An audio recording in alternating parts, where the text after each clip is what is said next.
வாழ்க வையகம், வாழ்க வையகம், வாழ்க வளமுடன்.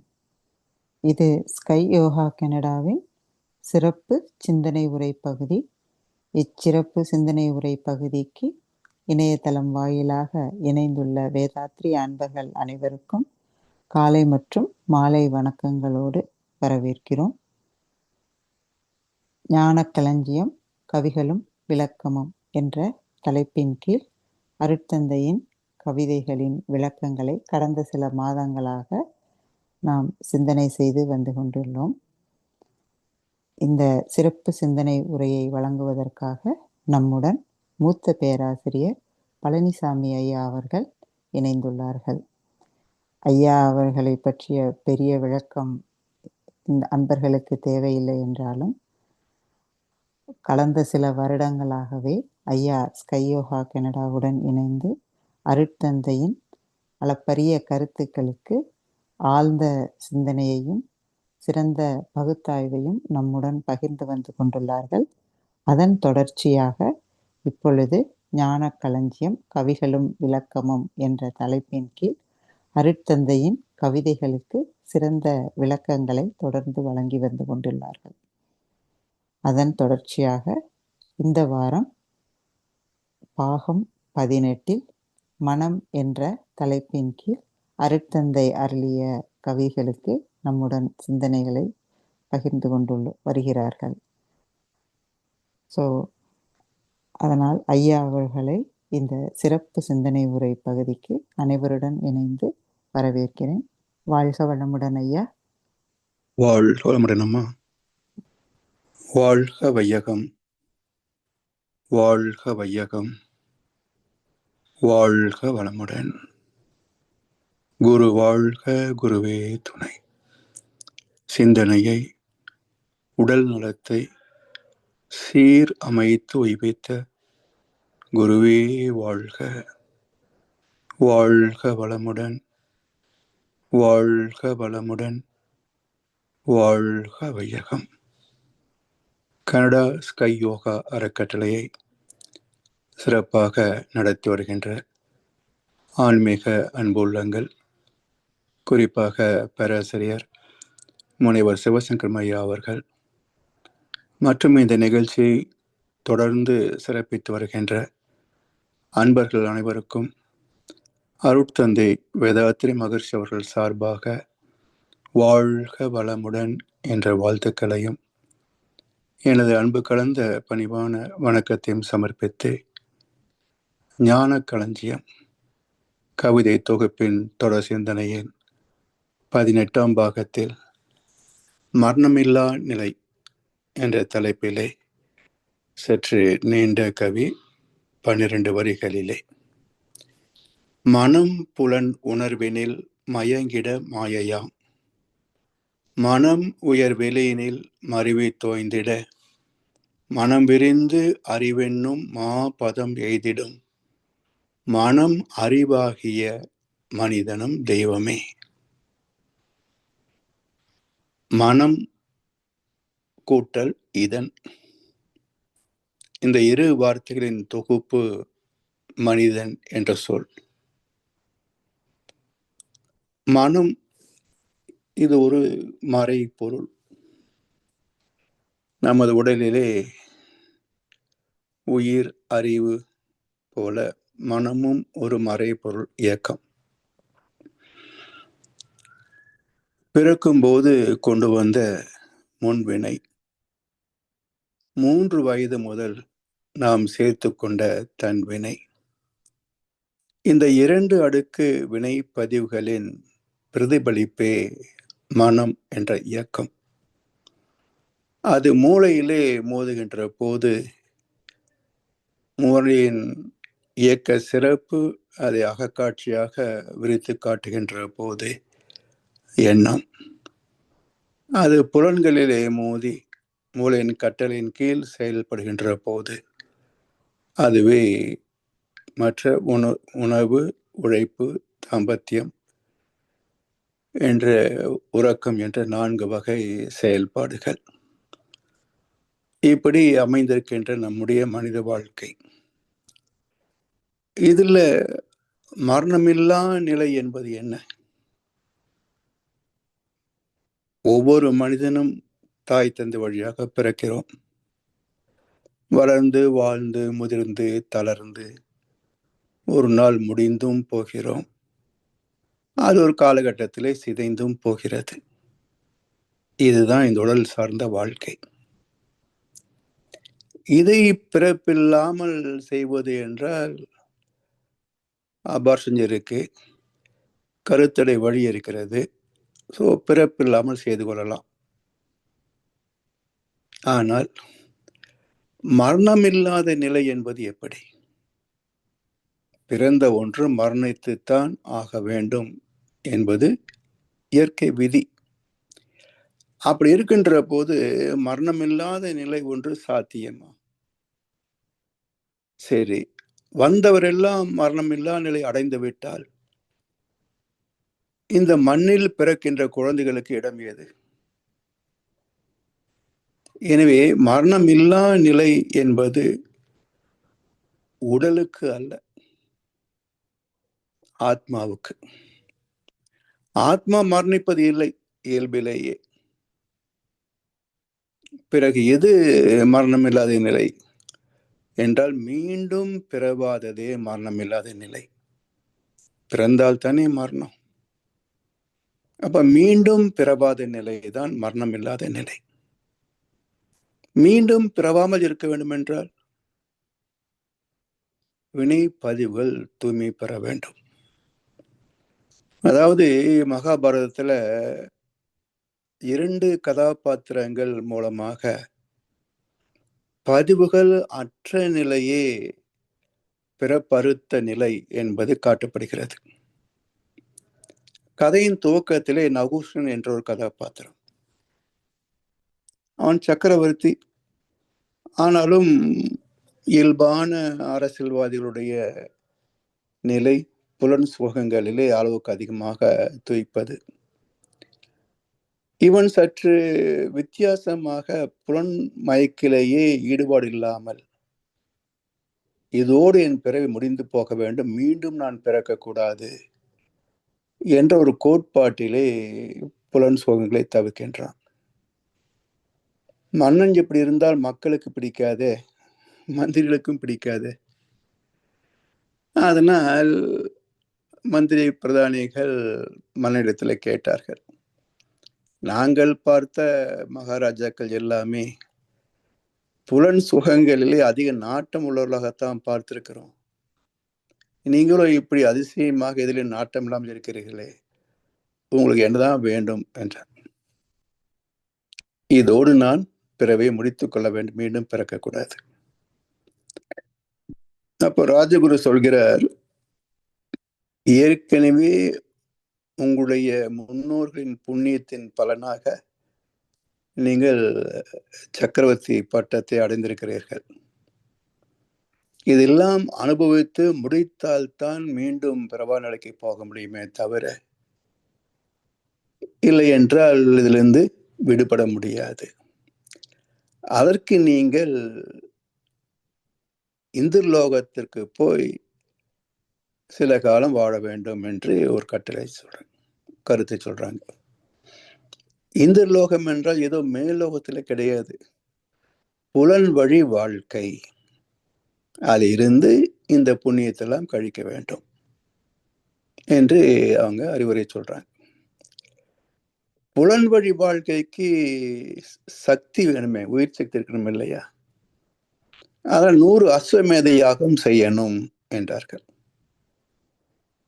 இப்ப 100 அஸ்வமேத யாகம், அதாவது குதிரை சக்தி, ஹார்ஸ் பவர் சொல்றோம் இல்லையா, அது போல 100 முறை செய்யக்கூடிய யாகம் அஸ்வமேத யாகம். அப்படி செய்கின்ற போது வித்து சக்தி முதிர்ச்சி அடையும். முதிர்ச்சி அடைந்தால் ஜீவந்த பெருக்கம் உண்டாகும். ஜீவந்த பெருக்கம் உண்டானால் புலன் சுகங்களிலே அளவுக்கு அதிகமான நாட்டம் உண்டாகும்.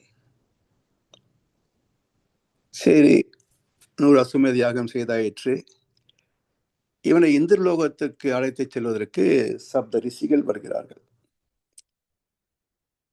பிறகு அத்திரி மரிசி என்று ஒரு 7 பெயர்கள் உண்டு. அதாவது பஞ்ச பூதங்கள், மனம், அறிவு என்பது சப்த ரிஷிகள். இன்னொரு வகையில 7 உயிர் மையங்கள் என்றும் சொல்லலாம். ஏனென்றால் நம்முடைய 9மே தவத்தின் தத்துவத்தின்படி 5 மையங்கள் பஞ்சபூத மையங்கள். மண்ணு, நீரு, வெப்பம், காற்று, உயிர் என்ற 5 மையங்கள் விசித்தியோட முடியும். மனோமையம் ஆக்னை, உயிர் மையம் துரியம். இப்படியும் 7 மையங்கள் 7 சப்தரிஷிகளாக கொள்ளலாம். அப்படி துரியம் கடந்த நிலையிலே இறைவனை அடையக்கூடிய வழி, மீண்டும் பிறவாத நிலை என்பது இங்க கதையில காட்டப்படுகிறது. சரி, இப்போ நகுசன் பார்க்கிறான், ரிஷிகள் வணக்கத்திற்குரியவர்கள், அவர்கள் பல்லக்கை சுமந்து வர தான் அதில் அமர்ந்து வருவதா, இதுவே மிகப்பெரிய பாவமாச்சே, புண்ணியம் புற இதிலே கழிஞ்சு போயிடுமே என்று அவன் மறுக்கிறான். பல்லக்கில் ஏறுவதற்கு மறுக்கிறான். முனிகள் சொன்னார்கள், 100 அஸ்வமேத யாகம் செய்தவனை சுமப்பதற்கு நாங்கள் பாக்கியம் செய்திருக்கிறோம். அதாவது உயிர் மையங்களை கடந்து தவத்திலே மனம் ஒன்றுவது அவ்வளவு எளிதில் எல்லோருக்கும் கிட்டக்கூடிய பாக்கியம் அல்ல. புண்ணிய பதிவு இருந்தால்தான் தவத்திலேயே நம்ம ஆழ்ந்து ஒடுங்கி புலன் அடங்கி மனம் ஒடுங்கி போக முடியும். எனவே இது மிக பெரும் பாக்கியம் என்றார்கள் சப்த ரிஷிகள். சரி, ஒரு மாதிரி வேண்டா மனதோட ஒரு நிர்பந்தத்தின் பேர்ல பல்லக்கில் ஏறி அமர்ந்தான் நகுசன். முனிவர்கள் பல்லக்கை சுமந்து போக மெதுவா போங்க என்று கருணையோடு பரிவோடு அவரிடத்திலே சொல்லிக் கொண்டே வருகிறான். ஒரு வழியாக பல்லக்கு இந்திரலோகத்தின் வாசலுக்கு சென்று விடுகிறது. அங்கே இந்திராணி யார் வருகிறார்கள் என்பதை ஏற்றி பார்த்து கொண்டிருக்கிறார், இந்திரனுடைய மனைவி. அப்போ இதுவரைக்கும் எந்த புலன் இன்பத்திலே நாட்டம் இல்லை என்று மறுத்தானோ அந்த நகுசன் இந்திராணியை பார்த்த உடனேயே அவளை தூக்க வேண்டும் என்ற வேகத்தின் காரணமாக இப்போ பல்லக்கு மெதுவாக போவது போல உணர்கிறான். முதலில வேகமா போற மாதிரி உணர்ந்து மெதுவா போங்க என்று சொன்னவன் இப்போ இந்திராணி மீது ஆசை வந்த உடனேயே வேகம் வருகிறது, உடனே அடையணும் அனுபவிக்கணும்ன்ற வேகம். இப்போ பல்லக்கு மெதுவா போவது போல் தோன்றுகிறது. உடனே சர்ப்ப என்று ரிஷிகளை கையில் இருந்த பிரம்பால் அடித்தான். அகஸ்தியர் பார்த்தார், நீ சர்ப்ப என்று எங்களை தீண்டியதால் நீ தீண்டுகின்ற சர்ப்பமாக கடவுது என்று சொன்னார், சபித்தார். இந்திரலோகத்து வாசல் வரைக்கும் போன நகுசன் பாம்பாய் மாறி கீழே விழுந்தான் என்று முடிகிறது இந்த கதை. அப்போ புலன் சுகங்களை துய்ப்பதிலே இயல்பான அளவு முறை காட்டிலும் வேகம் வருகின்ற போது அது தூக்க முடிவதில்லை, நிறைவும் பெற முடிவதில்லை. இப்படி அசுமேதியாகம் செய்தும் கூட அந்த பிறவியை மீண்டும் பிறவாத நிலை அடைவதற்குரிய வாய்ப்பை இழந்து விட்டான் என்று இங்க ஒரு கதாபாத்திரம் சொல்லுது. இன்னொரு கதாபாத்திரம் கர்ணன். கர்ணன் யுத்த களத்திலே அர்ஜுனன் அம்பால் விழுந்து கிடக்கிறான். அர்ஜுனுடைய அஸ்திரங்கள் எதுவுமே அவனை கொல்லும் திறமற்றவையாக இருக்கின்றன. எல்லாம் மலர் மாலையாக மாறி மார்பில் விழுகிறது. என்ன அர்ச்சனா, எவ்வளவு அம்பு போட்டாலும் சாக மாட்டேன்றானே. பரமாத்மா சொன்னார், எவ்வளவு அம்பு எய்தாலும் சாக மாட்டான். காரணம், அவன் தர்மம் அவனை காத்து கொண்டிருக்கிறது. அதனால் அது என்னுடைய வேலை, நான் பார்த்துக்கிறேன், நீ ஓய்வெடு என்று சொல்லிவிட்டு அந்தணனாக வந்து அவருடைய புண்ணியங்கள் எல்லாம் யாசகம் கேட்கிறான். கர்ணனும் தந்தான். அப்படி ஓய்வில்லாது யான் செய் புண்ணியம் அனைத்தும் உதவினேன் கொள்க என்று வில்லி பாரதத்தில் அற்புதமான வரி ஒன்று உண்டு. ஏன் அப்படி ஒரு வரியை போட்டார் வில்லிபுத்தூர் ஆழ்வார் என்றால், இப்போ இறைவனுக்கே தானம் கொடுக்கிறானே, அதுக்கு ஒரு புண்ணியம் வரும் இல்லையா?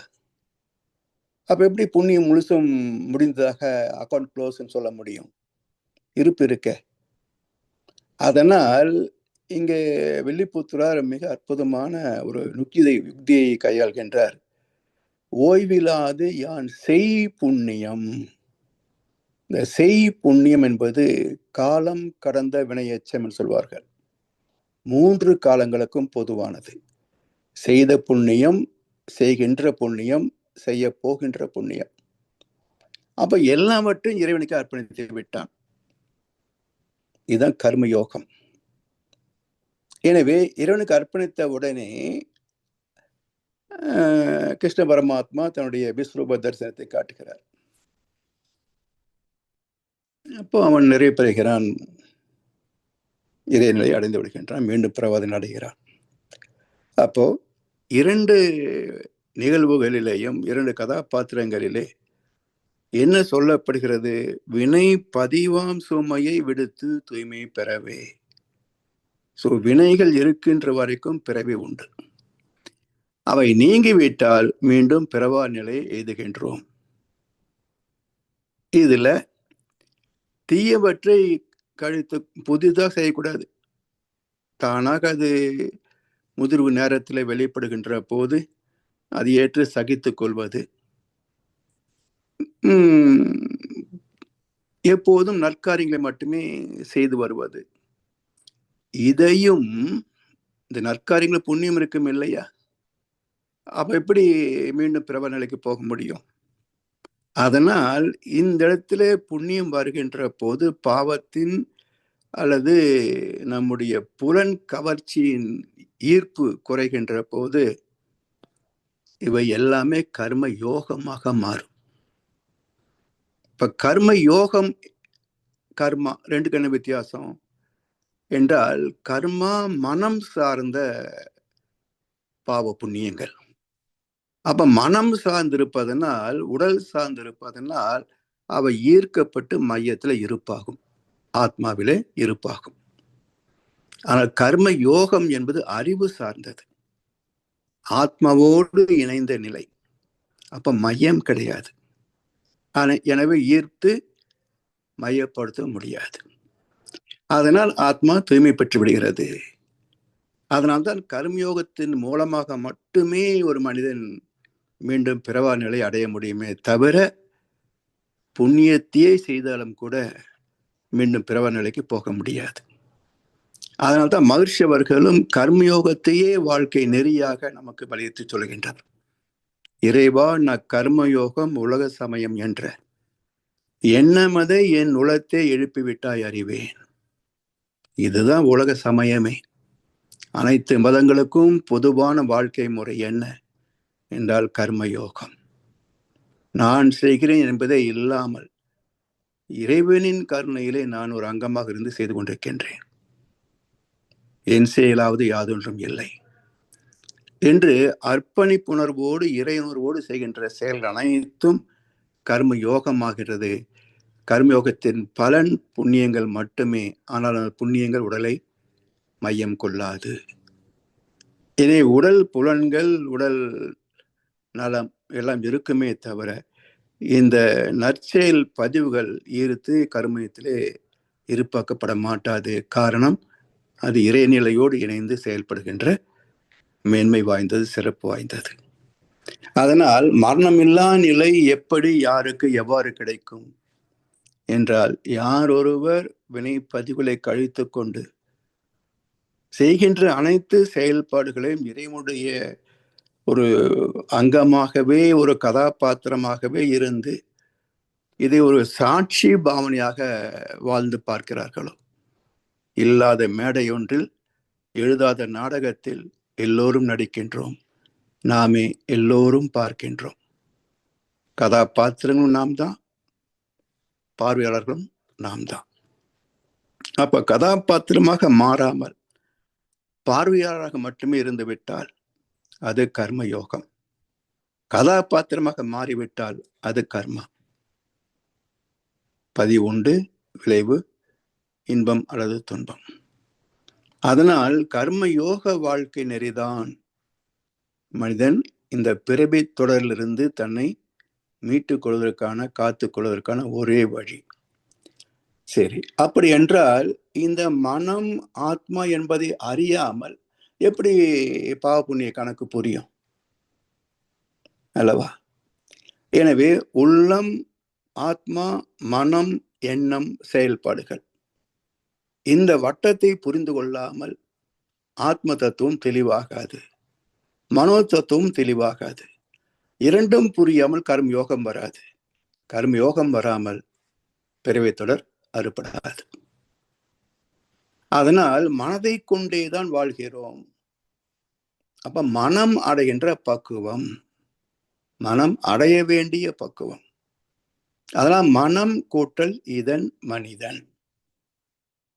இப்ப மனிதன் என்ற தத்துவத்தை பார்க்கின்ற போது கவிஞர் வாலியும் கண்ணாசுரம் அழகாக 2 கவிகளை சொல்வார்கள். மனிதன் எங்கே, மனிதன் எங்கே, இறைவனை நான் கேட்டிருந்தேன், படைத்து வைத்தும் கிடைக்கவில்லை, அவனும் எங்கே தேடுகிறான். இது வாலியின் வரிகள். கண்ணதாசன் என்ன சொல்றாரு? ஒரு மேதை பகல் வேலை கையில் விளக்குடன் சென்றாராம். மனிதன் எங்கே, மனிதன் எங்கே தேடுகிறேன் நான் என்றாராம். சாக்கற்றுடைய கதை அவரு 4 வரியில சொல்றார். இப்படி மனம் இதமாகிய மனிதன் எங்கே? உருவத்தால் 820க்கும் அதிகமான மக்கள், 820 கோடிக்கும் அதிகமான மக்கள் உருவத்தால் மனிதர்கள். ஆனால் மனித நேயத்தால் எத்தனை பேர் மனிதர்கள்? விரல் விட்டு எண்ணிரலாம். எவ்வளவுதான் மனிதர்கள் இங்க. அப்ப இறைவன் படைப்பில் குரங்குதான் மீதி இங்கே. யாரடா மனிதன் இங்கே, கூட்டிவா அவனை இங்கே. இறைவன் படைப்பில் குரங்குதான் மீதி இங்கே. எங்கேயாவது மனிதன் ஒருவன் இருந்தால் சொல்லுங்கள், இருக்கும் அவனம் புனிதன் என்றால் என்னிடம் காட்டுங்கள் என்றார் இன்னொரு பாடல். அவ்வளவு அரிதான ஒரு அம்சம் பக்குவப்பட்ட மனிதன், இதமான மனம். சரி, இதம் என்பது என்ன? பக்குவம் என்று சொல்கின்றோம். பார்க்க முடியுமா? மனமே மறைபொருள். மனம் அடைகின்ற பக்குவத்தை எப்படி பார்க்க முடியும்? எண்ணம், சொல், செயலிலே. எண்ணத்துல பார்க்க முடியாது, சொல் செயலிலே பார்க்கலாம்.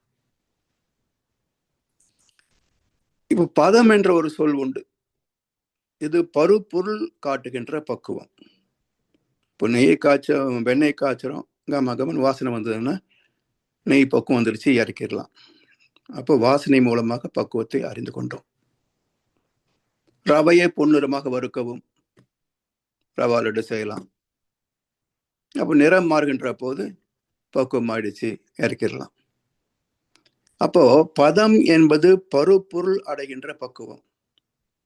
இதம் என்பது மறை பொருளாகிய மனம் அடைகின்ற பக்குவம்.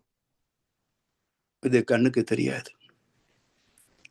அப்போ சொல்லால் செயல்களால் புரிந்து கொள்ளலாம் எப்படி இருப்பாங்க பக்குவம் அடைந்த மனிதன்.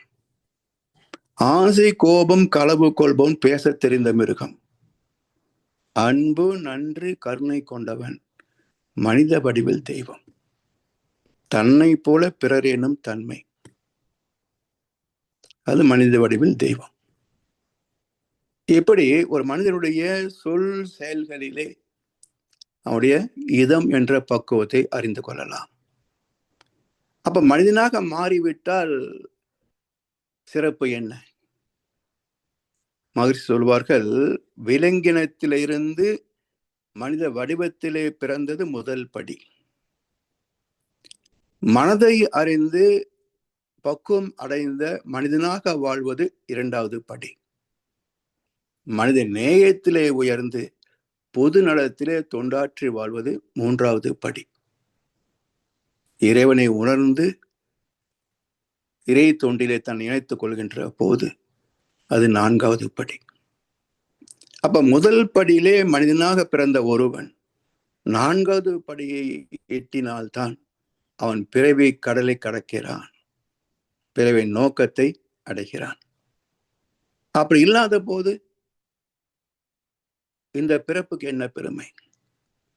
பிறர்க்கரிய மனித பிறப்பை எழுதியவன் இப்பிறப்பிலே ஈஸ்வர பிரேமையை அறியாது போனால் அவன் வீணே பிறந்தவனாகிறான் என்றார் ராமகிருஷ்ண பரமஹம்சர். சோ அலைந்தான், தவித்தான், துடித்தான், மடிந்தான், யாருக்கும் லாபம் இல்லை. இந்த வாழ்க்கையில் தான் கோடிக்கணக்கான பேர் வாழ்ந்து மடிகிறார்கள். அதனால் இந்த மனம் என்ற ஒன்றை விட்டு விட்டு அதனுடைய பக்குவமாகிய இதம் என்பதனுடைய நாட்டத்திலே வாழ்க்கையை நடத்தாமல் விட்டு விட்டோம் என்றால் வாழ்க்கையும் புரியாது, செயல்வழி தத்துவம் புரியாது, கர்ம தியரியும் புரியாது, கடவுளும் புரியாது. இந்த வாழ்க்கைக்கு என்ன பேருங்க? விலங்குகள் போல ஒரு வாழ்க்கை, 5 விலங்குகள் போல ஒரு வாழ்க்கை, அவ்வளவுதான். இது 6 அறிவுன்னு சொல்வதற்கு தகுதி இல்லை. எனவே இந்த மனதை எப்படி அறிந்து கொள்வது? மனம் புலன் உணர்வினில் மயங்கிட மாயையாம். மனம் புலன் உணர்வினில். மனம் என்ற இயக்கமே உடலை விட்டு வெளியே ஓடுவதுதான். ஆத்மாவிலிருந்து, மையத்திலிருந்து வெளியே ஓடுவதுதான். உடல் கடந்தும் ஓடும். எதுவரைக்கும் ஓடும்? யாரை நினைத்தாலும் இந்த உலகத்துல அவருடைய முகத்தை எல்லாம் எடுத்து காட்டுது இல்லையா?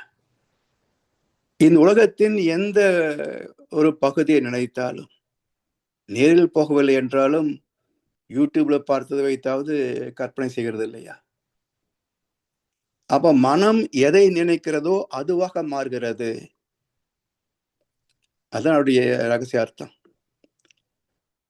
அதனால் இந்த மனம் புலன் உணர்வினில் தன்னை இழந்து விடுகின்ற போது புலன் வழி வாழ்க்கையே சாஸ்வதம் என்று அதில் தங்கி விடுகிறது. கடைசி மூச்சு வரைக்கும் அதிலேயே தான் நிற்கும். அப்போ 5 புலன்கள் மூலம் பெறுகின்ற இன்பங்களே சாஸ்வதம் என்று மயங்கி அதை அடைவதே வாழ்க்கை என்று மனம் தன்னை இழந்துவிட்டால், இதற்காக கற்றுக்கொள்கின்ற வித்தைகளும் கையாள்கின்ற நுட்பங்களும் வளர்த்து கொள்கின்ற அறிவும் ஆத்ம லாபத்திற்கு பயனாவதில்லை. வெறும் புலன் வழி வாழ்க்கை தான், ஆத்மா சார்ந்த வாழ்க்கை கிடையாது. அதனால் ஆத்மா ஒரு கட்டத்திலேயாவது ஒரு கேள்வி கேட்கும். என்னத்தை சம்பாதிச்சு, என்னத்தை அனுபவிச்சு, என்ன சுகத்தை கண்டேன், போ, என்ன வேணும் இன்னும்? இவ்வளவு வசதிகள், நம்முடைய முன்னோர் தூய்த்த வசதிகளை காட்டிலும் இன்றைக்கு 1000 மடங்கு வசதிகள். இவ்வளவு தூய்த்த பிறகும் என்னத்தை சம்பாதிச்சு, என்னத்தை அனுபவிச்சு, என்ன சுகத்தை கண்டேன் போ அப்படின்னா இன்னும் என்ன சுகம் வேணும் உனக்கு? இது யார் எழுப்புகின்ற கேள்வி என்று பார்க்கின்ற போதுதான் நம்முடைய ஆத்மா எழுப்புகின்ற கேள்வி. தாயின் கருப்பையில நான் தான்ப்பா முதல் உருவானேன். அந்த வினை பதிவுகளுக்கு ஏற்ப நானே தான் தாயின் நாதம் என்ற காந்தலைகளை ஈர்த்து மையப்படுத்தி உயிராக மாறினேன். அதன் பிறகும் தொடர்ந்து வளர்ந்து திசுக்களாக மாறினேன். பிறகு உறுப்புகளாக, உடல் தோலாக 9 மாதங்கள் வளர்ச்சி பெற்று பிரசவமானேன். பிறகு நானே தான் எல்லா காரியங்களையும் நினைவு எண்ணம் என்று ஏற்படுத்தி உன்னை வாழச் செய்து கொண்டிருந்தேன். இத்தனை உடல் சார்ந்த இன்பங்களை துய்த்த பிறகும் கூட என்னை பத்தி என்னைக்காவது யோசிச்சு பார்த்தியா? எனக்கு என்ன வேணும் எப்போவாது நீ யோசிச்சு பார்த்திருக்கிறியா? அதை நாடி எங்கேயாவது ஒரு அடி எடுத்து வச்சிருக்கிறியா? இல்லையே. அப்போ வினை பதிவாம் சுமையை விடுத்து தூய்மை பெறவே நினைவாய் உடல் எடுத்து நிலைமீது விழுந்த பின்ன என்ன இழந்தேனே? எல்லாம் நட்டமால போச்சு இந்த வாழ்க்கையே. வாழ்ந்து என்ன பிரயோஜனம் சொல்லு? அதனால் எவ்வளவு அனுபவிச்சுட்ட, ஆனா எனக்குன்னு ஒன்றும் பண்ணலையாப்பா. எனக்குன்னு என்ன பண்ணினேன்? ஒன்றும் இல்லை. அதனால் நிறைய பெறவில்லை. ஸோ இந்த பிறப்பை எடுத்ததே நான் தான். அதற்காக தீவினைகளை கழித்து நல்வினைகளை ஸ்திரப்படுத்தி மீண்டும் பிறவாநிலை அடைவதற்காகத்தான் பிறந்தேன். ஆனா பிறந்ததுக்கு அப்புறம் என்னையே மறந்துட்டியே. எப்படி கடவுளை மறந்து வெறும் உருவங்களை மட்டுமே கொண்டாடுகிறாயோ, அதே போல் என்னையும் மறந்து உடம்பை மட்டுமே கொண்டாடினியே. முதல் வருஷம் பர்த்டே, வெட்டிங் டே, செத்து போனா கூட நினைவு நாள். உடம்பு தான் செத்து போச்சு, அதுக்கு தான் நினைவு நாள். ஆத்மா சாகலையே. அப்ப எனக்கென்று ஒரு நாள் கொண்டாடல.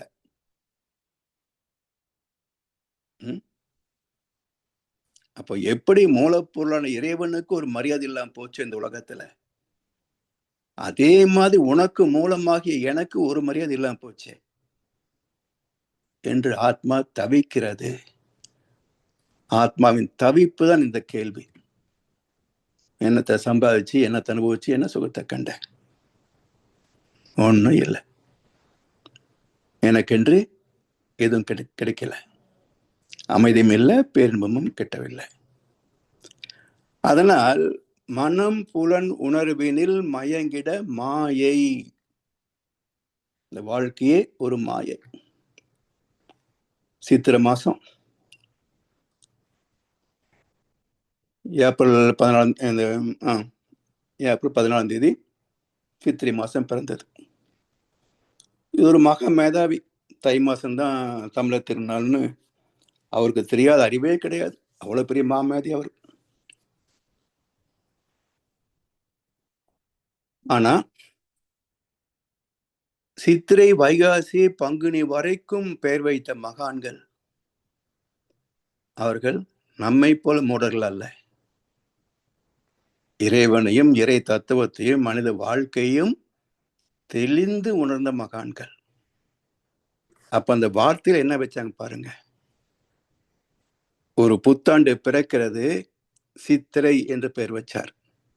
சித் என்பது உயிர், திரை என்பது ஸ்கிரீன், மயக்கம், மறைவு. அப்போ ஒரு குழந்தை ஜனிக்கின்ற போது தாயின் கருப்பையிலே புதிய ஒரு ஆத்மாவாக காந்த உடலாக உருவாகின்ற போதே உணர்வு கலங்கி ஒழுகிய விந்து. தந்தையும் தாயும் தன்னை மறந்த நிலையில தான் ஒரு கரு உருவாச்சு. உணர்வு கலங்கி ஒழுகிய விந்து. அப்படி உருவானது மட்டுமல்ல, வளர்ச்சியும் தாயின் உடல் சார்ந்த மயக்கத்திலே தான் வளர்ந்தோம். பிறந்த பிறகாவது ஞானம் வந்ததா? அதுக்கும் பள்ளி கல்லூரியில பாடம் இல்லை. சமுதாயமாவது கற்றுத்தந்ததா? அங்கேயும் எல்லாம் திருவத்தானுங்க. எங்கேயுமே எனக்கான பாடம் கற்றுத்தரப்படவில்லை.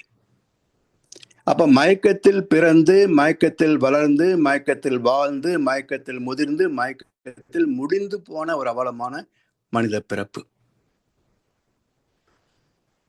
அதான் சித்திரை. இதுல பிறப்பு மயக்கம்தான், மாற்று வழி கிடையாது. பிறப்பு மயக்கத்தில் தான். ஆனா மயக்கத்திலே வாழ்க்கை முடிந்து போகக்கூடாது. என்னவாக மாறணும்? சித்ரா பௌர்ணமி, முழு நிலவாக,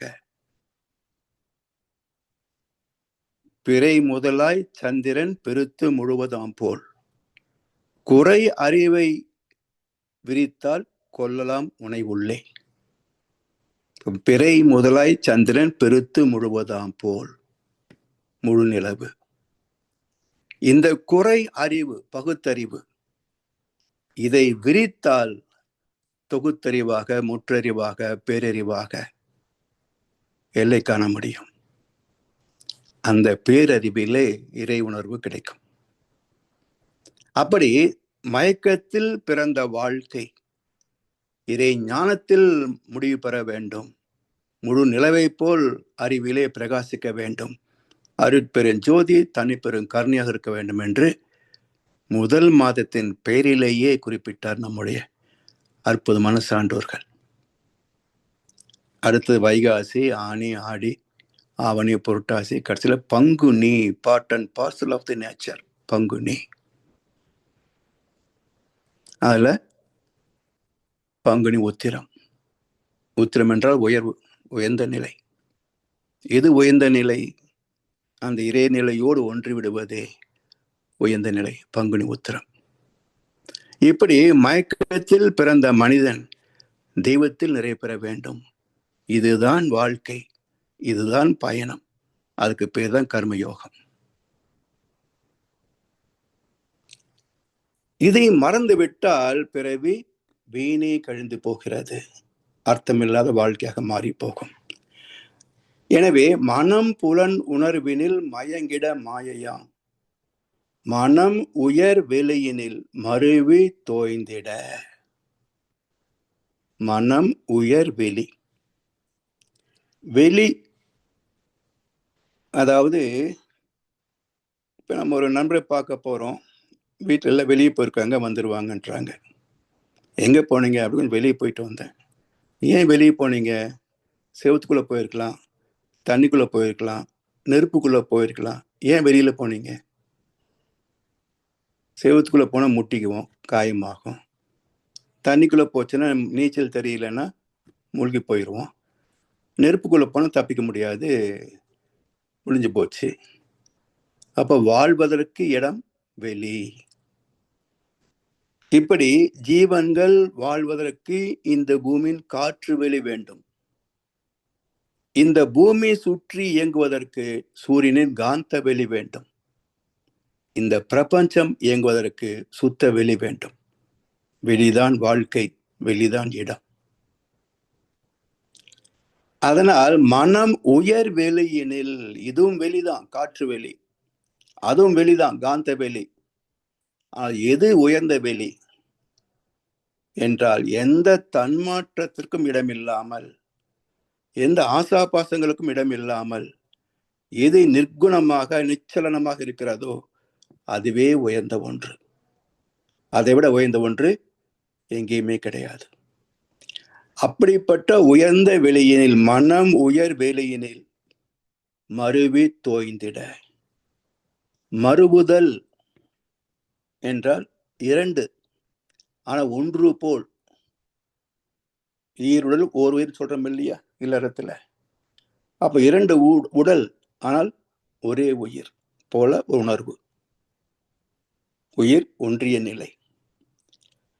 அதுபோல மறுவுதல் ஒன்றுக்குள் ஒன்று இணைந்த நிலை அல்லது கலந்த நிலை. மருவி தோய்ந்திட என்றால் அதுவாகவே கரைந்து போவது. இப்ப மனம் உயர் வெளியினில் மருவி பிறகு கரைந்து போக, தோய்ந்திட. மனம் விரிந்து அறிவென்னும் மா பதம் எய்திடும். இந்த மனமேதான் இதுவரைக்கும் உடல் அளவில் எல்லை கட்டி தான் தனது என்ற ஒரு பற்றுகளிலேயே வாழ்ந்து வாழ்ந்து வாழ்ந்து அழித்து சலித்து போன மனம். இதை கடந்து போகின்ற போது, நரன் என்ற சிற்றெல்லை நான் கடந்த போது, அப்ப இந்த உடல் என்ற எல்லையை கடந்த மனம் என்னாச்சு? விரிந்து விரிந்து போச்சு. 820 கோடி மனிதர்கள், இந்த பூமி, 82 லட்சம் ஜீவராசிகள், இதையும் கடந்த சூரிய குடும்பம், அதையும் கடந்த பால்வெளி மண்டலம், அதையும் கடந்த பேரியக்க மண்டலம், அதையும் கடந்த சுத்தவெளி. இப்படி மனம் விரிந்து விரிந்து விரிந்து இறைநிலையோடு ஒன்றிய பிறகு மனம் விரிந்து அறிவு எனும் மா பதம் எய்திடும். பரமபதம் மிக அற்புதமான விளையாட்டு, பரமபத விளையாட்டு. இந்த வாழ்க்கையே படம் பிடித்து காட்டக்கூடிய ஒரு விளையாட்டு. வீடியோ கேம்ஸ் எல்லாம் அது கிடைக்காதுங்க. என்ன சொல்கிறது வாழ்க்கை தத்துவம்? உழைப்பு.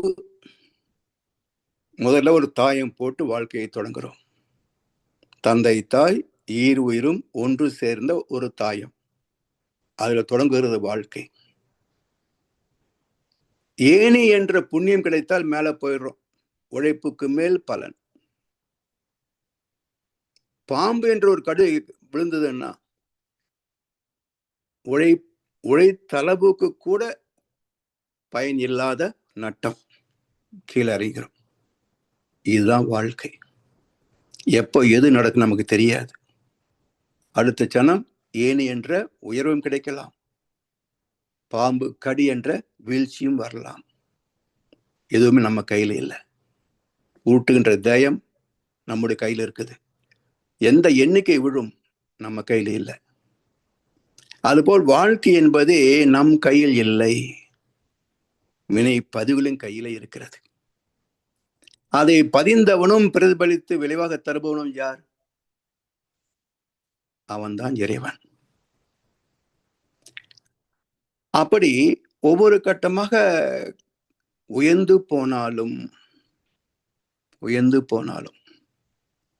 சீஃப் மினிஸ்டர் போஸ்ட் முழந்த ரிசல்ட் வரும்போது தலைகளை மாறி போச்சுன்னு வச்சுக்கோங்க, பெரிய பாம்பு கடிச்சு கீழே வந்த மாதிரி விழுந்துருவோம்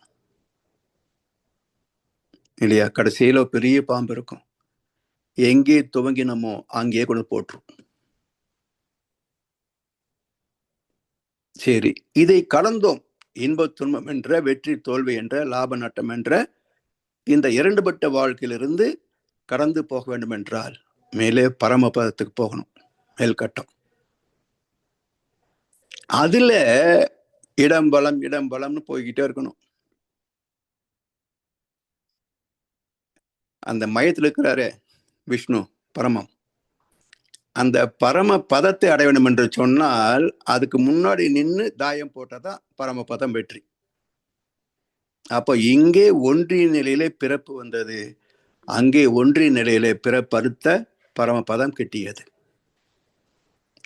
இந்த வாழ்க்கையை படம் பிடித்து காட்டுகின்ற அற்புதமான விளையாட்டு பரமபத விளையாட்டு.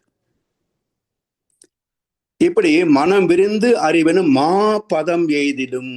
அதை விட உயர்ந்த பதம் என்ன? வேற ஒண்ணுமே கிடையாது. எனவே மனம் விரிந்து அறிவென்னும் மா பதம் எய்திடும், மனம் அறிவாகிய மனிதனும் தெய்வமே. இப்படிப்பட்ட ஒரு மனிதரை, ஒரு ஞானியை, ஒரு குருவை, ஒரு சித்தர் பெருமகனை ஐயப்படாது அகத்து அது உணர்வானை தெய்வத்தோடு ஒப்புக்கொள்ளல். இறைவன் வேறு, இவர் வேறு அல்ல. இறைவன் அரூபம், இவர் மனித வடிவில் தெய்வம். மனம் மாய என்பார்கள் மனநிலை மாற்றத்தை. மனம் மாய என்பார்கள் மனநிலை மாற்றத்தை. மனம் மாய்வதே இல்லை. மனம் செத்து போகணும்பாங்க. புலன்கள் எல்லாம் புலன் சுகத்தை கடந்த பிறகுதான் ஆன்மீகமே என்று சொல்லுவார்கள். யார் கடந்தாங்க? மடங்களை கடக்கவில்லை என்பதை செய்தித்தாள பார்க்கிறோம். அப்புறம் சம்சாரி எப்படி கடக்க முடியும்? அப்போ வழி என்ன என்றால் உண்மையான தவம், அகத்தாய்வு, உயிர் பயிற்சிகள். இந்த பயிற்சிகள் எல்லாம் முறையாக காலத்தால் செய்து கொண்டே வந்தால் இத்தனை பயிற்சிகளுக்கும் கிடைக்கின்ற வெகுமதி மனம் விரிந்து அறிவென்னும் மாபதம் எய்திடும். எனவே மனம் மாய்வது இல்லை. எப்போ மனசு இல்லாம போகும்? இப்ப தவத்தில் உட்கார்றோம், 30 நிமிஷமும் எண்ணம் வராம போயிடுச்சா? இல்லையா? அப்போ ஏன் வருது? மனம் இயக்கம் இருந்தால் எண்ணம் வந்துடும், தீரும். மனம் இயக்கமற்று போக முடியுமா? எப்போ இயக்கமற்று போகும்? ஒன்று மயக்க நிலை, கோமா, அங்க மனசு வேலை செய்யாது. செத்து போயிட்டா உயிரே இல்லை, மனசு எப்படி வேலை செய்யும்? அங்கேயும் போச்சு. இந்த 2 செயற்கை நிலைகளை தவிர இயல்பாக மனம் அற்று போக வேண்டும் என்றால் அது ஆழ்ந்த தவத்தில் மட்டுமே சாத்தியம். அப்ப ஆழ்ந்த தவம் சாதாரண பீட்டா ஃப்ரீக்வன்சி சொல்கிறோமே, இதிலிருந்து படிப்படியாக மெதுவா மெதுவா மெதுவா ஒடுங்கி ஒடுங்கி ஒடுங்கி ஒடுங்கி ஏக்கமற்ற நிலைக்கு போகணும். ஒன்றையும் நினையாது தன்னையும் மறவாத நிலைக்கு போகணும். அந்த பூஜ்யத்தை அடைகின்ற போது நாமளும் இல்லை, உலகமும் இல்லை, எதுவுமே இல்லை. எல்லாம் மூலத்தோடு ஐக்கியமாகிவிட்டது. எத்தனை நதிகள் கடலிலே கலந்த பிறகு வைகை எங்கே, கங்கை எங்கே, யமுனை எங்கே? எல்லாம் ஒன்னாய் போச்சு. அதுபோல் அந்த சுத்த வெளியோடு கலப்புறுகின்ற போது எல்லா பேதங்களும் அற்று போகின்றன. அதுக்கு பேர் நிர்வாண சதகம். நிர்வான் வேதம் கடந்த நிலை, வேதம் அற்ற நிலை, மனம் அற்ற நிலை, உயிர் அற்ற நிலை, மோன நிலை, மௌன நிலை. அதான் இறைநிலை. அப்படி மனம் மாய என்பார்கள். மனநிலை மாற்றத்தை மனம் மாய்வதே இல்லை. பிறகு என்ன ஆகிறது? மனமே அறிவாக தரமாற்றம் அடைகிறது. வேகம் குறைய குறைய மனமே அறிவாகிறது. அப்ப புறமனம், நடுமனம், அடிமனம் சொல்றோம் இல்லையா? பீட்டா ஃப்ரீக்வன்சியில புறமனம், ஆல்பா ஃப்ரீக்வன்சியில நடுமனம், தீட்டா டெல்டா ஃப்ரீக்வன்சியில அடிமனம். மனம் அற்ற நிலை பூஜ்யம், நோ ஃப்ரீக்வன்சி. எனவே மனம் மாய்வதே இல்லை. மனம் மெய்ப்பொருளாகி மனமே அறிவாக மறுபிறப்பு எய்திடும். மனம் என்ற பெயரை கடந்து அறிவு என்ற பெயராக தரமாற்றம் அடைகிறது. மனமே அறிவாக மறுபிறப்பு எய்திடும். இந்த மறுபிறப்பு என்பதைத்தான் மாரியம்மன் தத்துவத்துல மாற்றி பிறக்க மருந்தனுக்கு கிட்டுதில்லை. மாற்றி பிறக்க மருந்தனுக்கு கிட்டும் என்றால் ஊத்தை சடலம் விட்டு உன் பாதம் சேரேனோ என் கண்ணம்மா, அந்த சுத்தவேலி.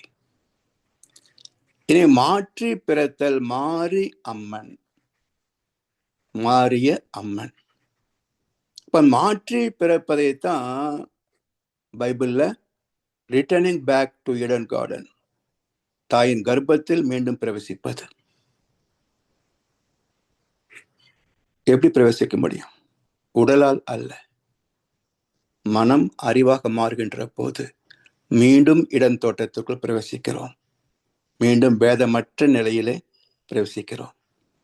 அதைத்தான் மனம் அறிவாக மறுபிறப்பு எய்திடும். மனம் அறிவான பின் மரணம் இல்லா நிலை. மனம் அறிவான பின் மரணம் இல்லா நிலை. இப்போ உடலோடு மரணமில்லா நிலை அடைந்தவர்கள் யாரு? 18 சித்தர் பெருமக்கள். இவர்கள் தான் உடலோடு ஜீவசமாதி அடைந்தவர்கள். அங்க மனம் இருக்கா? இல்ல. நான் என்ற உணர்வு இருக்கா? இல்ல. மண்ணை போல் விண்ணை போல் இந்த பிரபஞ்சம் உள்ளளவும் அழியாத நிலையிலே உடலாலும் மரணத்தை வென்றவர்கள் சித்தர் பெருமக்கள்.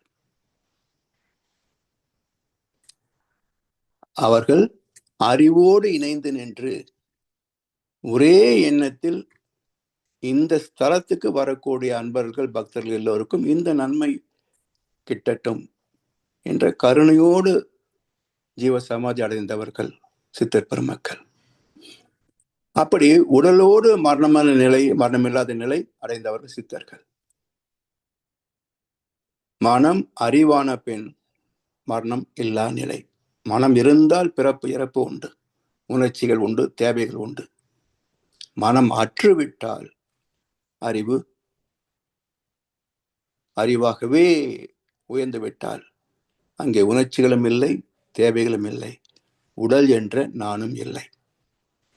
அறிவென்ற நானாகவே மாறி போகிறோம். எனவே மனமது இயற்கையின் மாபெரும் நிதியலோ. இப்ப பாருங்க, 2 பேரால 8 வரியில மனதை பற்றி, மனதின் சிறப்புகளை பற்றி சொல்லிட்டார். இப்ப மனதின் சிறப்பு என்ன என்றால், மனமது இயற்கையின் மாபெரும் நிதியலோ. பெரிய பொக்கிஷம், ட்ரெஷர். இது நம்முடைய மனமே. ஏன் இது பொக்கிஷம் என்றால், இப்போ கஜானா அரசாங்கத்துல அதை பொக்கிஷம் என்று சொல்லுவார்கள். அப்போ பல வகையான செல்வங்கள் குவிக்கப்பட்டிருக்கின்ற இடம் பொக்கிஷம். அதே போல எத்தனையோ பிறவிகளில் பெற்ற அனுபவங்கள், குறிப்பாக 7 தலைமுறைகளில் பெற்ற அனுபவங்கள், இவற்றெல்லாம் கொள்களமாக பொக்கிஷமாக வைத்திருக்கின்ற இடம் நம்முடைய ஜீவாத்மா. அதுல என்ன இருக்கு என்பதை எடுத்து காட்டுவது மனம். எனவே மனமது இயற்கையின் மாபெரும் நிதியலோ. மனதை தாழ்த்திட மயக்கத்தால் துன்பமே. மனதை தாழ்த்திட மயக்கத்தால் துன்பமே. மனம் நாம தாழ்த்தினமா? உயர்த்தல, அது தாழ்ந்தே கிடக்குது. அந்த அனுபவத்தை கொண்டு நாம் தாழ்த்தியும் கொள்ளுகிறோம். இதுவரைக்கும் ஒரு வாழ்க்கை வாழ்ந்துட்டோம். சரி, மகர்ஷிகிட்ட வந்தோம், இதெல்லாம் ஒரு தெளிவான வாழ்க்கை முறை கிடைத்து விட்டது. இப்போ எனக்குள் தீய எண்ணம் வருகிறதா இல்லையா? அப்பப்ப வருது. ஆசைகளே இல்லையா? இது 1, 2 இருக்கு. கோபமே வருவது இல்லையா? இப்போ அது கவலை எல்லாம் கொஞ்சம் கொஞ்சம் வச்சிருக்கிறோம். அப்ப இத்தனை ஆண்டுகள் ஆகியும் முற்றிலும் ஏன் விட முடியல? இல்லையா? அப்போ அவ்வளவு பற்று, பந்தம், பாசம். அவ்வளவு எளிதில் புத்தனாயிர முடியாதுங்க. அவ்வளவு எளிதில் சாதாரண மனிதன் புத்தனாக முடியாது. 7 பிறப்பும் தெய்ய வைத்தேண்டா, பழிப்பிறங்க பண்புடை மக்கட்பெறின். 7 தலைமுறையாகும் தீர்ப்பெழுதிவிட்டார் வள்ளுவ பிறந்தகை. அதனால் மனதை தாழ்த்திட மயக்கத்தால் துன்பமே. சமுதாயத்தின் நிர்பந்தம், உறவு நட்பின் நிர்பந்தம், நம்முடைய ஆசா பாசங்களின் நிர்பந்தம், இதனால் இது தேவையில்லை என்று தெரிந்த பிறகு கூட நச்சு செல்லும் நரகவாயில். நாம விரும்பித்தானே போகிறோம், அதுவா கூப்பிடுது நம்மள, நச்சு செல்லும் நரகவாயில்.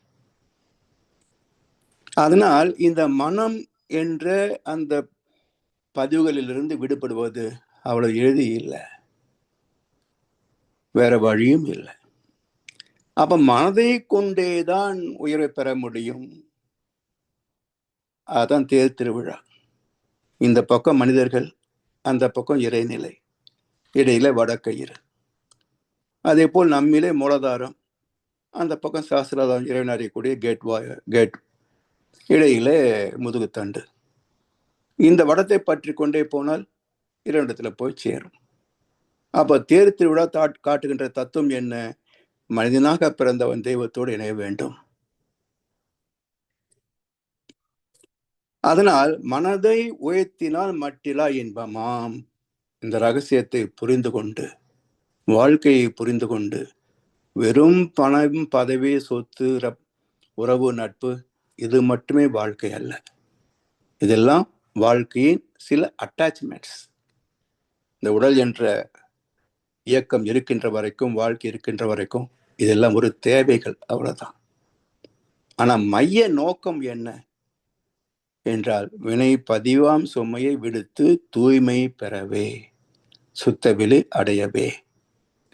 எனவே மனதை உயர்த்தினால் மட்டிலா இன்பமாம்.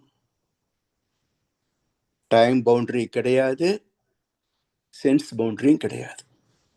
புலன் கடந்து காலம் கடந்த பேரின்பம். மனமதை உயர்த்தினால் மட்டிலா பேரின்பம், எல்லையில்லாத பேரின்பம். மனதிலே உள்ள எல்லாம் மற்றெங்கே தேடுவீர். The other end of your mind is God Almighty. மனதை விட்டு விட்டு வேற எந்த வகையில இறைவனை தேட முடியுமா, அடைய முடியுமா? எனவே மனம் ஒரு சைத்தான் என்பார்கள். ஆனா கொஞ்சம் கவனிச்சு பாருங்க, இது சைத்தானா இல்லை இந்த பதிவு என்ற சைத்தானை கடந்து தெய்வீகத்தை அடைய வேண்டும் என்ற உத்வேகமா? இது மனம். ஆசைகள், பொருள், புகழ், செல்வாக்கு, புலன் இன்பங்கள், பந்தம், பற்று எல்லாம் இருக்கு. இந்த ஆசைகள் எதை நோக்கி போகிறது? இது வேணும் அது வேணும் கேட்குது. தர்மத்தின் வழியாகவோ அல்லது அதர்மத்தின் வழியாகவோ அதை எட்டி விடுகிறோம், தூக்கிறது. எத்தனை நாளைக்கு? ஆசை 60 நாள், மோகம் 30 நாள், அப்புறம் சலிச்சு போகிறது. What next? இதை விட சிறந்தது என்ன? அடுத்தது தேடுகிறது. அதையும் பார்க்குது, அதுவும் சலிச்சு போகுது. அடுத்தது என்ன? அட்வான்ஸ் மாடல், லேட்டஸ்ட் டெக்னாலஜி, அதையும் பார்க்குது, சலிச்சு போகுது. அடுத்தது என்ன? அப்போ சலிப்பில்லா பேரின்பம் எங்க இருக்குது? இறைவனை அடைந்த பிறகு வாட் நெக்ஸ்ட் இல்லை, அடுத்தது என்ன என்ற கேள்வி இல்லை. அது வரைக்கும் தேடல் உண்டு. அப்ப மனம் எதை நோக்கி பாய்கிறது? நதி எங்கே போகிறது? கடலை தேடி. நாள் எங்கே போகிறது? இரவை தேடி, சுத்தவெளியை தேடி, இருட்டை தேடி. அப்ப ஆத்மா, மனம் எங்கே போகிறது? இறைவனை தேடி. அப்ப நாம் என்ன சொல்றோம்? மனசை சைத்தானுங்கிறோம், மனசை மாடுன்றோம்.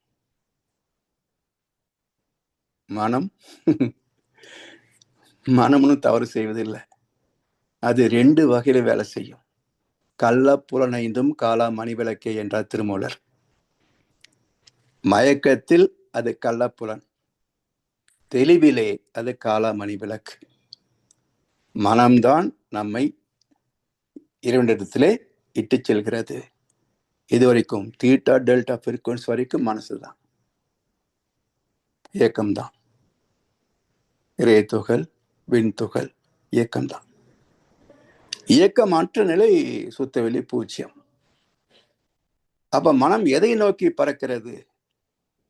ஆசைகளாக என்றால் மனதின் ஆசை மிக பெரியது. புலன் வயப்பட்ட, உலக வயப்பட்ட எந்த பொருளிலேயும் அனுபவத்திலேயும் இந்த மனம் நிறைவு பெறுவதே கிடையாது, திருப்தி பெறுவதே கிடையாது. Mind can never be satisfied. ஆனா எங்க சாட்டிஸ்ஃபை ஆகுதுங்க? தன் மூலத்தை அடைந்து விட்டால் மேற்கொண்டு மனம் எதையும் கேட்பதில்லை. கேள்வி வரும்போது பதில் ஒன்று வேண்டும். கேட்க நினைக்காத மனம் ஒன்று வேண்டும். வாழ்வை உனதாக நீ வாழ வேண்டும், மனதை மனமாக நீ காண வேண்டும். 4 வரியில வாழ்க்கை தத்துவத்தை முடிச்சிட்டாரு கண்ணதாசன். கேள்வி வரும்போது பதில் ஒன்று வேண்டும். எங்க கிடைக்கும்? வாழ்க்கை பற்றி கேள்வியா இருக்கலாம், இயற்கை ரகசியத்தை பற்றி கேள்வியாக இருக்கலாம். எந்த இடத்துல கேள்வியை போட்ட உடனே அகக்காட்சியாக பதில் வரும் என்றால் துரியாதீதம், டெல்டா ஃப்ரீக்வன்சி. கேள்வி வரும்போது பதில் ஒன்று வேண்டும். கேட்க நினைக்காத மனம் எங்க இருக்கும்? துரியாதீதம். அங்க போன பிறகு மனம் எதையும் கேட்பது இல்லை. இந்த உச்சத்தை தொடுவதற்கு என்ன செய்யணும்?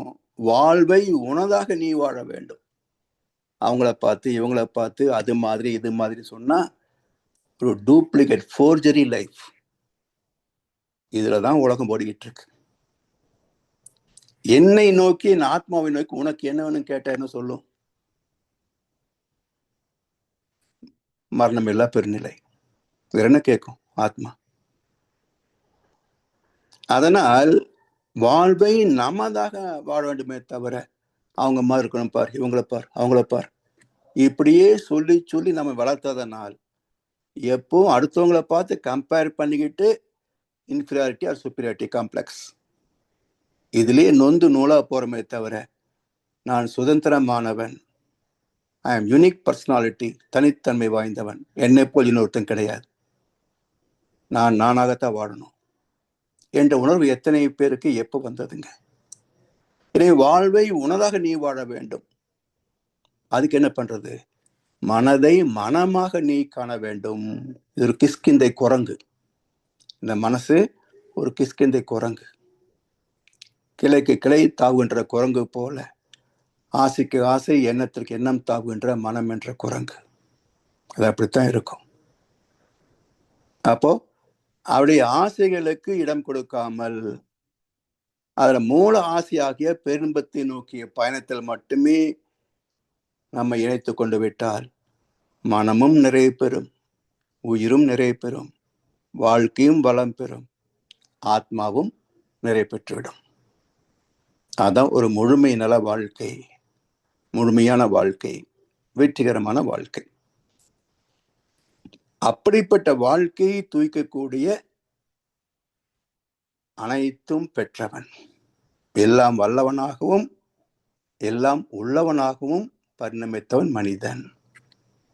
இப்ப எல்லாம் வல்ல, எல்லாமே உள்ள நமக்கு குறையொன்றும் இல்லை மறைமூர்த்தி கண்ணா. என்ன குறை வச்சிருக்கிற? எல்லாம் நிறைவா இருக்கு. ஒரே குறை என்ன? உன்னை அறியாத ஒரே குறைதான். அங்கே லயித்து விட்டால் முடிந்தது வேலை. பிறவியின் நோக்கம் நிறைவேற்று விடுகிறது. அதற்கு நம் கடமை அறவாழ்வின் நாட்டத்தை சிறக்கட்டும் என்று சொல்லி வாய்ப்பளித்த செவிமடுத்த அனைவருக்கும் நன்றி பாராட்டி இந்த உரையை நிறைவு செய்கின்றோம். வாழ்க வளமுடன், வாழ்க வளமுடன், வாழ்க வையகம். வாழ்க வளமுடன். மிக்க நன்றிகள் ஐயா. வாழ்க வளமுடன். வாழ்க வளமுடன். அருமையான விளக்கம். அடிக்கடி நம்ம மேற்கோள் காட்டி பேசுகிற ஒரு கவிதை, பட் அதுக்கு இவ்வளோ கிட்டத்தட்ட ஒரு மணி நேரத்திற்கு மேலே இதோட விளக்கம் வந்து ரொம்ப ஆழ்ந்த விளக்கமாக அமைஞ்சுது. அன்பர்கள், உங்களுக்கு ஏதாவது கேள்விகள் இருந்தாலும் அல்லது உங்களோட கருத்துக்கள் ஏதாலும் ஐயாவோட பகிர்வதற்கு இருந்தாலும் நீங்கள் உங்கள் கருத்துக்களை இப்போது பகிரலாம். வாழ்க வளமுடன்.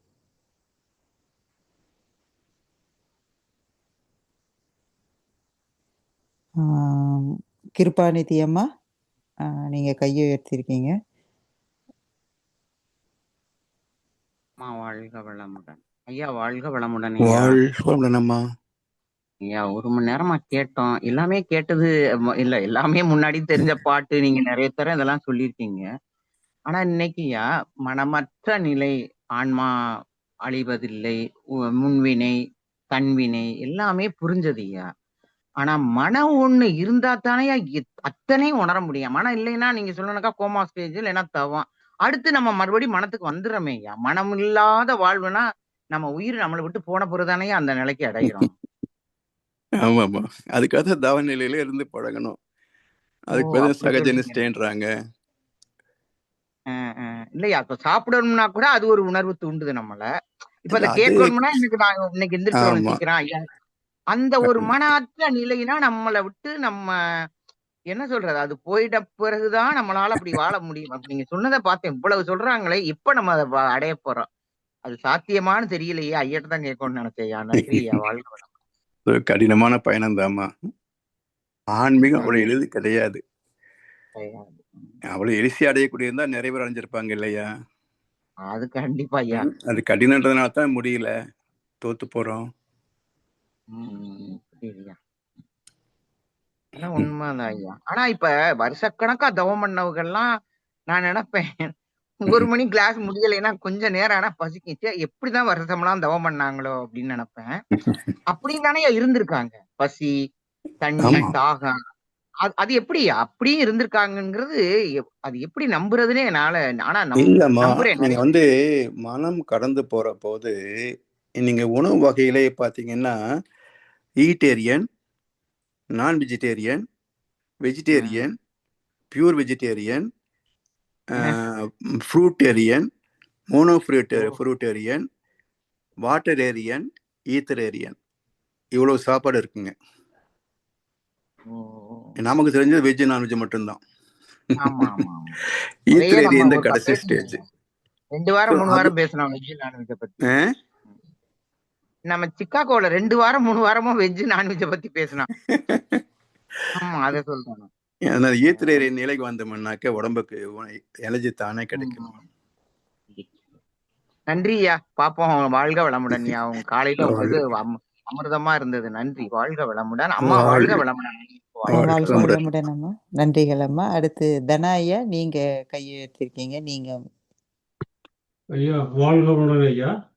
வாழ்க வளமுடன் ஐயா, சொல்லுங்க ஐயா. அந்த முதலாவது பாட்டுல இன்றைக்கு நான் மூன்று பாட்டுல முதலாவதுல வந்து இந்த 2வது வரியில மனம் உயர் மொழியினில் என்ற சொல் வந்து அதுல அந்த உயர் என்றது 2வது வரி மனம் உயர் வழியில். இந்த உயர் என்றது வந்து உயர்ந்த வழியில் இல்லையா, இல்லாட்டி உயர்வான உயர்ந்த ரெண்டுமே பொருந்தும்.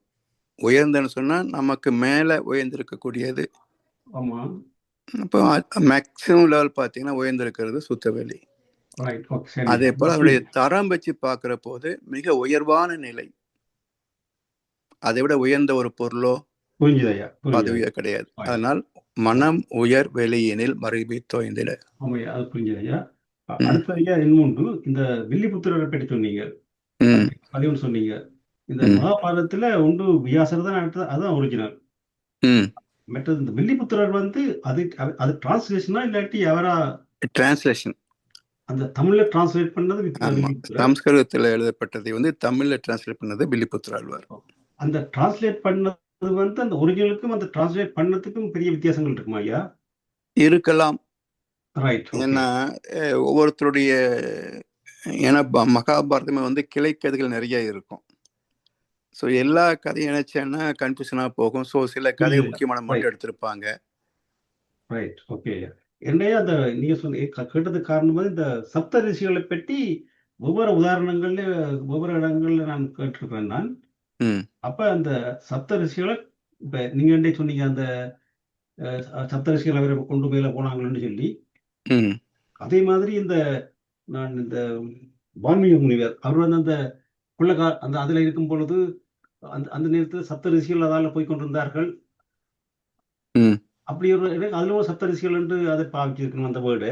இல்ல, சப்த ரிஷி என்பதே பஞ்சபூதங்கள் மனம் அறிவு தான். சரியா. அது என்ன சொல்ல, அத்ரி பிருகு மரீசி என்ற சொல்லும் பாருங்க. அது வந்து காற்று வெப்பம் என்ற அர்த்தம் இருக்கு அந்த வார்த்தைகளுக்கு. அதனால பஞ்சபூதங்கள் மனம் அறிவு தான் சப்தரிஷிகள். நன்றிம்மா. வாழ்க வளமுடன். நன்றிகள் ஐயா. வேற அன்பர்கள் கேள்வி? ஜனாரையா கையை உயர்த்தி இருந்தாங்க, இப்போ எடுத்துட்டாங்க. ஐயா, உங்களுக்கு எது கேள்விகள்? வாழ்க வளமுடன். கிருமாநிதி அம்மா வந்து நான் கேட்க வேண்டிய கேள்வி ஒரு விதமா கேட்டுட்டாங்க. நான் கேட்க யோசிச்சதையே, இப்ப புலன்கள், மனம், அதுல இருந்து அறிவு, அதுல இருந்து நிலை, அங்கால பேரின்பம் படிநிலையில போய்கொண்டிருக்குது. அப்ப வந்து இப்ப புலன்களை ஒன்றாவே தவிர்த்து விட முடியுமா ஐயா? ஏனென்றா புலனிம்பலத்திலே அளவா இருக்க முடிய தவிர்த்து விட முடியுமா? ஏண்டா அத்தானே சொல்ற, இறைவனை தானாக உணர்ந்த போதும் அது அந்த எழும் பசி உணவால் வேண்டும். அத்தானே அப்படி அது இல்லாம தவிர்த்திட முடியுமா தனிய? இல்லாட்டி இப்ப புலன்கள் இல்லாம நம்மை பொறுத்தவரை பாக்குற போது அது இயலாதுங்கய்யா. அதுக்கென்றே உள்ள பிறப்பு, ஞான பிறப்பு. அதெல்லாம் நீங்க ஈத்திரேரியன்னு சொல்றோம் பாருங்க. அந்த விண் சக்தியை மட்டுமே எடுத்துக்கொண்டு வாழக்கூடிய ஜீவசமாதி நிலை. அதுல வந்தா தான் அந்த நிலைக்கு நாம் போக முடியும். புலன்கள் கொடுத்தபடியத்தனே மனதுக்கு ஓரளவுக்கு தெரியும் எது இன்பமோ எது இல்லையோ. ஆமா, இப்ப நம்முடைய வாழ்க்கை நிலை பார்க்கிற போது புலன் வழி வாழ்க்கை தானே. சரி.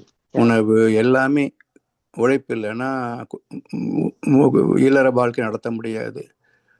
உறவு நட்பை விட்டுட்டு போக முடியாது. ஸோ நாம் ஒரு பாண்டட் ஒரு சைக்கிள்குள்ள தான் சிக்கி இருக்கிறோம் இல்லையா? ஸோ அந்த நிலைக்கு நாம் போக முடியாது.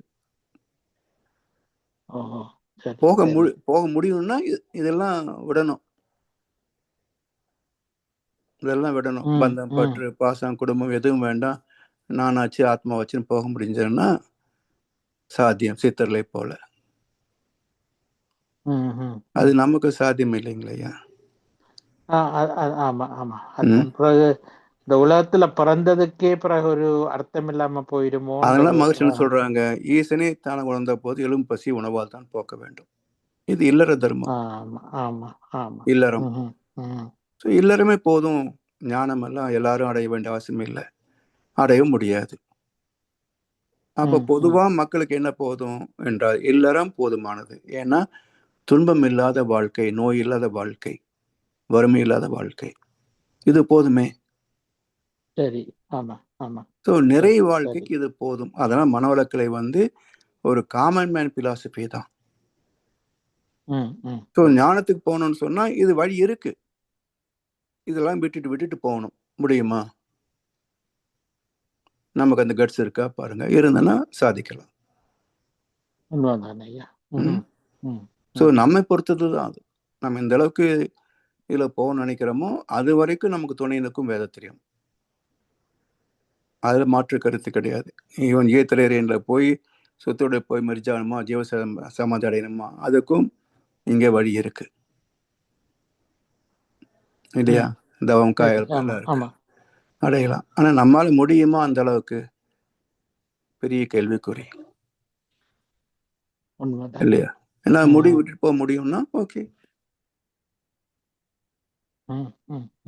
ட்ரை பண்ணி பார்க்கலாம். உண்மைதான் ஐயா.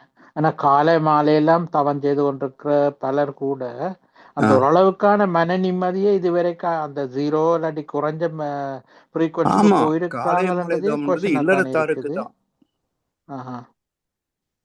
நீங்க இந்த ரெகுலேஷன் 20 நிமிஷம் 30 நிமிஷம் தவம் என்பது இல்லறத்தாருக்கு தான்.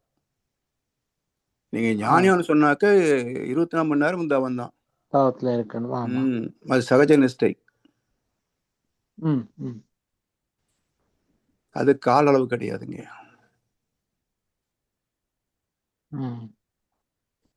ஆமா, உண்மைதான். நன்றி ஐயா. வாழ்க வளமுடன். வாழ்க வளமுடன் ஐயா. ஐயா, என்னுடைய சின்ன ஒரு கருத்து சொல்லணும் உங்களுக்கு. சொல்லுங்கய்யா. என்ன சொன்னா, அந்த மனமேக்கலைக்கு வரும்பொழுது ஆரம்ப காலங்கள் அந்த சிந்தனை முறையில் தொடங்கும் பொழுது கூப்பார்கள், மனிதனின் என்ன நோக்கம் என்ன, வாழ்க்கையின் நோக்கம் என்ன, அவர்கள் சொல்வார்கள் இறைநிலையை அடைதல் என்று சொல்லி. அப்ப எனக்கு மனதில் தோன்றும், இறைநிலை அடைவதற்கு மனுஷன் அதுக்கு வேற வாழ் எவ்வளவு விஷயங்கள் எல்லாம் சாதிக்க வேண்டி இருக்கு, செய்ய வேண்டி இருக்குது. அப்படி சிந்தனை அப்படி என்று மாறி மாறி போய் இல்லையா என்ன சொல்றேன்னு சொன்னா, சிந்தனை பெரும்பாலும் கன்னடங்கள்ல பார்த்துருக்கிறேன். ஏன்னா அது கண்டத்தை ஃபாலோ பண்ண வேணும்னு சொல்லி ஒரு சிந்தனை எனக்கு வந்தது. ஃபோக்கஸ் பெரும்பாலும் ஒரு நிறைவான வாழ்க்கை. எல்லாம் சொல்றீங்க, அடையலாம் அதெல்லாம் சொல்லிட்டு போறீங்க. ஆனா கவனிக்க இருக்கிற நான் அந்த ஒரு நிறைவான வாழ்க்கையை வாழணும் என்று சொல்லி அதுல கணக்கு ஃபோக்கஸ். அதாவது வாழ்க்கை நோக்கம் இறைவன் அடைவது மட்டும் இல்லை. ஆமையா. Survival, enjoyment and perfection. இந்த மூன்றும். ஸோ உயிர் வாழ்வது, உலக சுகங்களை அளவு முறையோடு துய்ப்பது, அறிவிலே மேன்மை பெறுவது. அறிவு முழுமை, அது முக்தி. அப்போ வாழ்க்கை உடல் தேவைகளில் தொடங்கி முக்தியில போய் நிற்கும். இப்போ சர்வைவல், என்ஜாய்மெண்ட் அண்ட் பர்ஃபெக்ஷன். இப்போ சர்வைவல், என்ஜாய்மெண்ட் மட்டும்தான் இருக்கு உலகத்துல. பர்ஃபெக்ஷனுக்கான வழி இல்லை. வெறும் வழிபாடோடு முடிஞ்சு நின்று போச்சு. ஆத்ம பயிற்சிகள் இல்லை. அதனால் அறிவு வெறும் பகுத்தறிவாக இருக்கவே தவிர அது முற்றறிவாக, பேரறிவாக வளர்ச்சி பெறல. அதனால் சமுதாய சிக்கல்கள் நாளுக்கு நாள் கூடிக்கொண்டே போகும். ஒரு நிறைவான வாழ்க்கை வாழாமல் நினைக்கவே முடியாது. அந்த நிறைவான வாழ்க்கையை வாழ்ந்து கொண்டு போய், அதன் பிறகு நீங்க சொன்ன மாதிரி படிப்படியாக அந்த கர்மயோகம், அந்த பதிவுகள் இல்லாத வாழ்க்கை அப்படி இப்படி கொண்டு போய் அது தன்பாடுல அது எவ்வளவு காலம் எடுக்கும் அதை பற்றி ஒன்றும் தெரியாது. எவ்வளவுதான் அதுக்கு முயற்சி செய்தாலும் இது இல்லாம அங்க போக முடியாது. ஆமா, அதான் சாமூர் கவிதை சொல்லுவாங்களே, பிச்சை எடுத்துண்டு வேதாந்தம் பேசி பிழைகள் செய்து உயிர் வாழும் துறவு வேண்டேன், அச்சமின்றி உழைத்து ஈட்டி அறம் நின்று அறம் உணர்த்தும் நெறியில் வாழ்வேன். இதுதான் உண்மையான சந்நியாசம். அதனால எல்லாத்தையும் விட்டுட்டு சாப்பாட்டுக்கு இல்லாமல் போய் பிச்சை எடுப்பதெல்லாம் ஒரு காலத்தில் சொல்லிட்டு இருந்தாங்க. ஆனால் அது இன்றைக்கு அது சிறிய பொருந்தாது.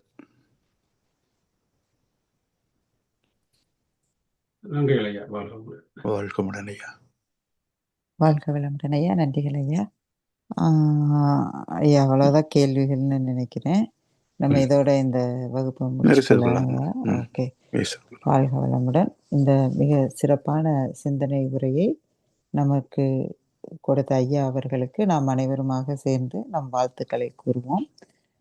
மூத்த பேராசிரியர் பழனிசாமி ஐயா அவர்கள், ஐயா அவர்களின் உடல் நலம், மனவளம் மற்றும் பொருளாதார வளம், ஐயா அவர்களின் அன்பு குடும்பம், ஐயா அவர்களின் வேதாத்திரிய தொண்டு,